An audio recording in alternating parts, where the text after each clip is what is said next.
Look at the map of colonies given below. Children, we are going to start chapter 13 of history. That is second part of the textbook, or you can say paper 2 of the textbook. Chapter 13 belongs to national liberation movements in the colonies. We have seen in the 12th chapter that there were about 100 colonies before they became independent. All these colonies were uh, controlled by the European countries. All colonies belong to Latin America, Africa, and Asian continents. I am going to show a map uh, of China because in this chapter we are going to see the national liberation movements of only three countries: China, Vietnam, and Nigeria.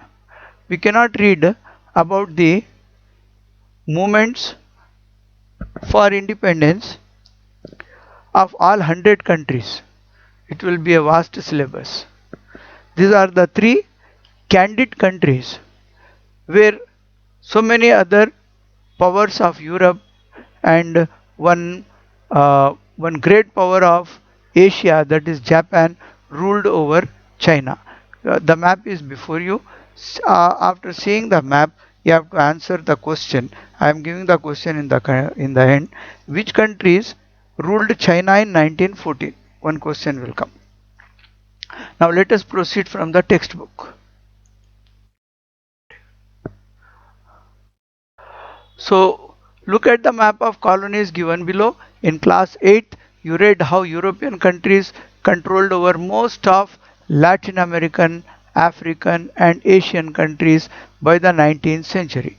In this chapter, we are going to read about how these countries fought for freedom.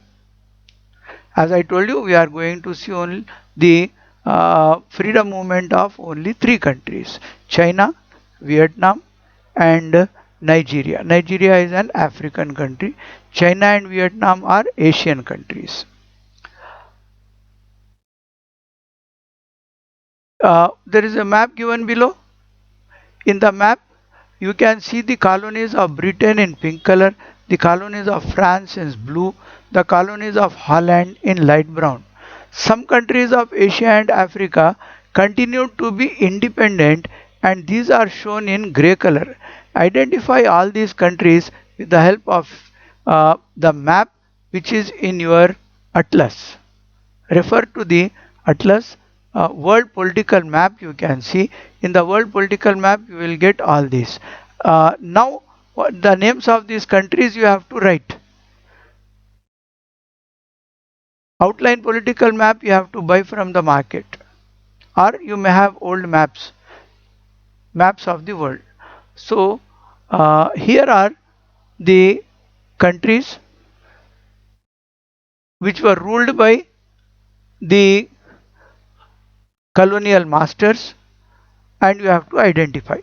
And also there are questions given in this box. You have to answer all the questions given in the box here.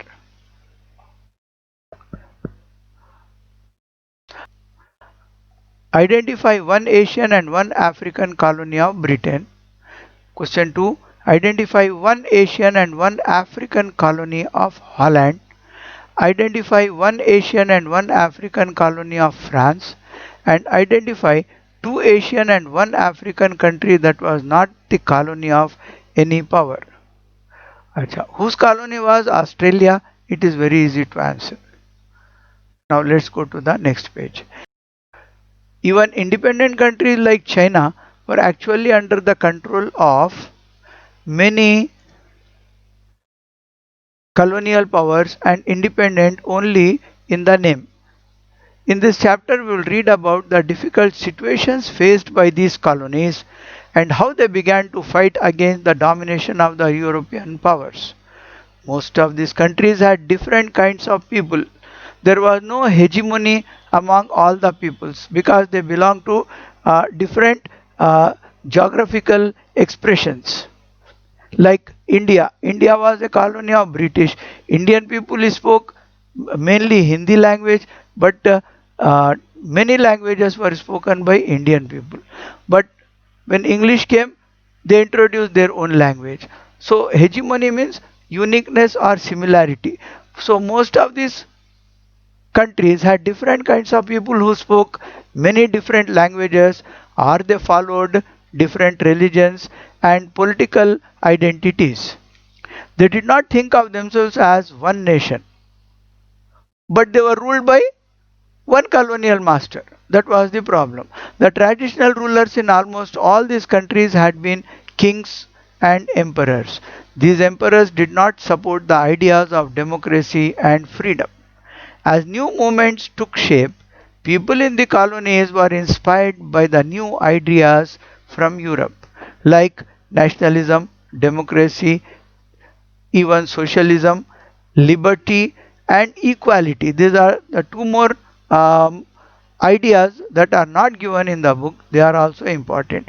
Liberty and equality, along with nationalism, democracy, socialism, liberty and equality. Liberty and equality are the two very important new ideas that the people of colonies borrowed from their colonial masters. We'll study the experiences of some of these countries. I told you we are going to read the experiences of only three countries in this chapter.